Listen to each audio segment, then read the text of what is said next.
Bien-aimés dans le Seigneur, bonjour. Rhapsodie des réalités du samedi 27 juin 2026. Notre homme de Dieu, Pasteur Christ, partage avec nous sur le thème la réalité du combat spirituel. Alléluia.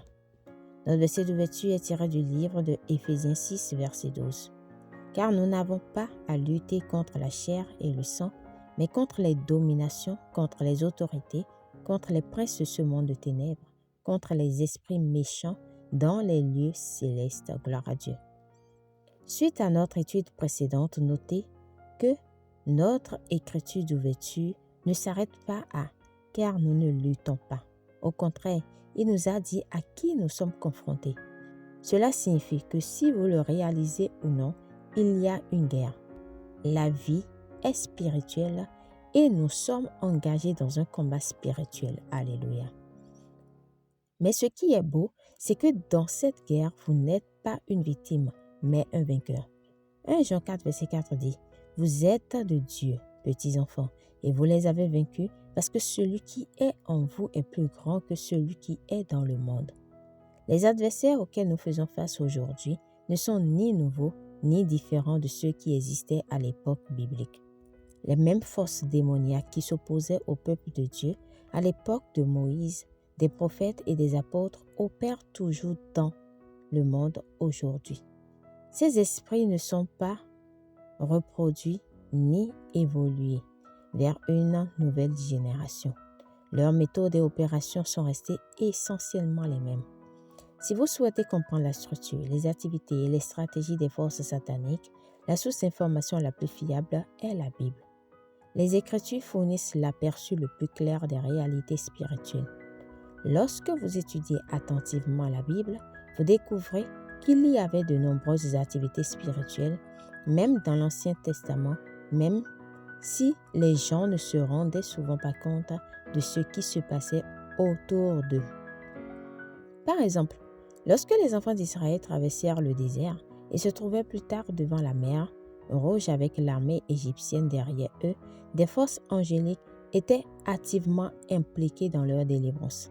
Pourtant, le peuple n'a pas réalisé l'étendue de ces opérations spirituelles jusqu'à ce que des révélations ultérieures dans les Écritures dévoilent ce qui s'était passé. Cela montre que les activités spirituelles peuvent se produire sans préavis ni observation humaine. Sans la connaissance de la parole, vous pourriez ignorer les réalités spirituelles qui vous entourent. C'est pourquoi vous devez vous consacrer à l'étude des Écritures. Grâce à la parole de Dieu, votre compréhension est éclairée et votre perception spirituelle aiguisée. Par conséquent, étudiez et méditez régulièrement la parole pour mieux comprendre les questions spirituelles et marcher dans la sagesse, le discernement et la victoire. Gloire à Dieu. Alléluia. Prière. Cher Père, merci pour la lumière de ta parole qui éclaire ma compréhension et me donne un aperçu des réalités spirituelles. Lorsque j'étudie et médite les Écritures, ma pensée est illuminée et je marche dans la sagesse, le discernement et la victoire sur toute œuvre des ténèbres. Ta parole guide ma vie continuellement et me maintient établi dans la vérité. Au nom de Jésus, Amen. Pour une étude approfondie, nous lisons 2 Rois 6, versets 15 à 16, Juge 5, versets 19 à 20, 1 Samuel 7, versets 10 à 12. À présent, nous aimerions vous donner l'opportunité de naître de nouveau, de recevoir le Seigneur Jésus-Christ comme votre Maître et Sauveur à partir d'aujourd'hui. Alors, si vous croyez en l'œuvre de la croix, en ce qu'il est venu faire sur la terre et qu'il est Dieu, faites donc cette prière de tout votre cœur et de manière à vous entendre. Dites, ô Seigneur Dieu, je crois de tout mon cœur en Jésus-Christ, Fils du Dieu vivant. Je crois qu'il est mort pour moi et que Dieu l'a ressuscité des morts. Je crois qu'il est vivant aujourd'hui. Je confesse de ma bouche que Jésus-Christ est le Seigneur de ma vie.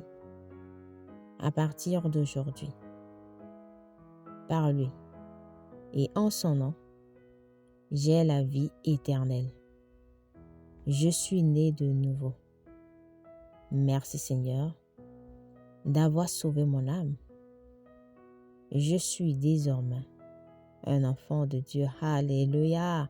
Félicitations si vous avez fait cette prière, vous êtes désormais un enfant de Dieu.